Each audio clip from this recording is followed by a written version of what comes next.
या ठिकाणी मला काही गोष्टी तुम्हाला सांगायच्या आहेत। एक बाजूला एक माजी आमदार, एक मंत्री मला हे सांगायचे की आपण फक्त संख्यात्मक आकडे काढतोय, पण गुणात्मक विजय हा आपलाच आहे। आणि तो कसा आहे मी तुम्हाला सांगतो। एक बाजूला एक माजी आमदार, एक विद्यमान मंत्री, 35 वर्ष सत्ता भोगली, एक माजी खासदार, त्याची बहिरवाद पतसंस्था, शरद गॅग, असं 30 ते 40 हजार मतदान फिक्स असताना 2 कारखाने, आणि आपण उदंत साहेबांच्या मागे एक सामान्य कार्यकर्ता मावळ्यासारखा निष्प्रवृत्तीने लढला आणि त्यांना विजयीच केलंय म्हणा तुम्ही, कारण ती 3000 मतं ही आपलीच होती पिपालीची। आज आपला उमेदवार 2000 मतांनी विनिंग नक्की झाला असता, पण त्यांनी वेळीचा डाव खेळला आणि तो त्याच्यामध्ये यशस्वी ठरले। आज त्यांना विजयी होऊन सुद्धा विजय साजरा करावासा वाटत नाही, कारण पूर्णपणे प्रत्येक बाबतीमध्ये रडीचा डाव, मग ऑब्जेक्शन घेणं असेल, सगळ्याच गोष्टी केल्या त्यांनी नवीन उमेदवारांना असेल। मी एकच सांगतो की खरोखर तुमचे आभार मानायला माझ्याकडे शब्द नाहीये। आपण साधी मजल नाही मारलेली, नेहमी 60-65 हजाराने समोरचा उमेदवार सेनेचा मागे राहायचा। आज आपण 1,05,000 मतावर गेलेलो आहोत आणि समोरच्या उमेदवाराला 1.25 ते 1,30,000 मतं पडायची, त्यांना 1,06,000वर आणून ठेवलंय। किती मोठं महान कार्य तुम्ही केलंय, तुम्हाला माहित नाही तुमच्यातली ऊर्जा किती होती ते।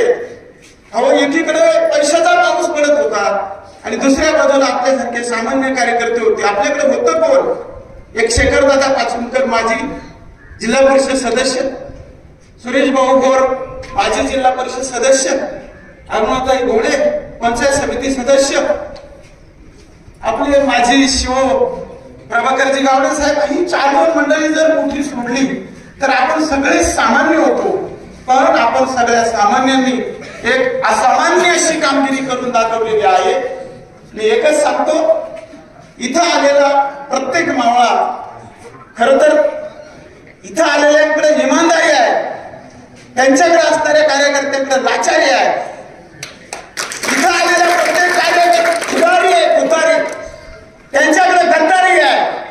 इथं आलेल्या प्रत्येक कार्यकर्त्याकडे निष्ठा आहे आणि त्यांच्याकडे पैशाची विष्ठा वाटली गेली, पाकिटं वाटली गेली, आणि मग त्या विष्ठा आमच्या काही मंडळींनी, आमच्या म्हणजे मी सेनेचं काम करतो खरं तर, आता तर मी पूर्णपणे अगदी म्हणजे न्यूट्रलच आहे, साहेबांमागे मी भक्कमपणे उभा राहिलो होतो, पण आमचे काही कार्यकर्ते खरं तर विष्ठेचं द्वार शरीराला खालून असतं, पण यांनी या तोंडाने विष्ठा फेकली।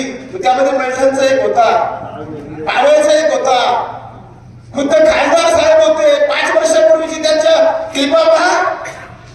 मी धरण बांधलं म्हणले, धरण 75ला झालं, यावेळेस ते 90ला असतील, आणि आता काय सांगत होते खासदार साहेब, यांना पाडा पाडा पाडा, पण जनतेने पाडलेलं नाही। साहेब तुम्ही घाबरू नका, 1,05,373 मतदारांच्या हृदय सिंहासनावर तुम्ही आमदार म्हणून झालेले आहात, भविष्य तुमच्यासाठी चांगलं आहे।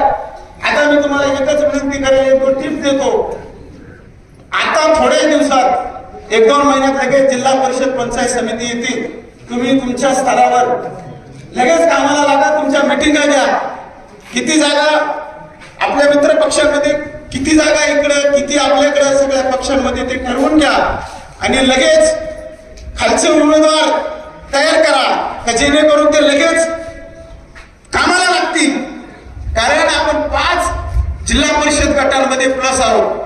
आपल्याला नक्की संधी आहे पुढच्या 5 वर्षासाठी आमदार करण्यासाठी। साहेबांना आपल्याला जिल्हा परिषद पंचायत समितीमध्ये मजबूतीकरण करायचे आणि आपले उमेदवार तिथं बसवायचे। या पुढच्या भविष्य काळामध्ये प्रत्येक संस्था लढवायच्या, कारखाना असेल, मार्केट कमिटी असेल, खरेदी विक्री संघ असेल, सगळीकडे आपण लढणार आहोत। आणि दुसरी एक गोष्ट साहेब, ही पिपाणी आपल्याला प्रत्येक वेळेस लढणार आहे। मोठ्या पवार साहेबांच्या लक्षात आणून द्या, एकतर ही चिन्ह गोठवा, पिपाणी आणि ते ट्रॅफिक काय म्हणतात ते, नाहीतर आपलं पक्षाचं चिन्ह बदला.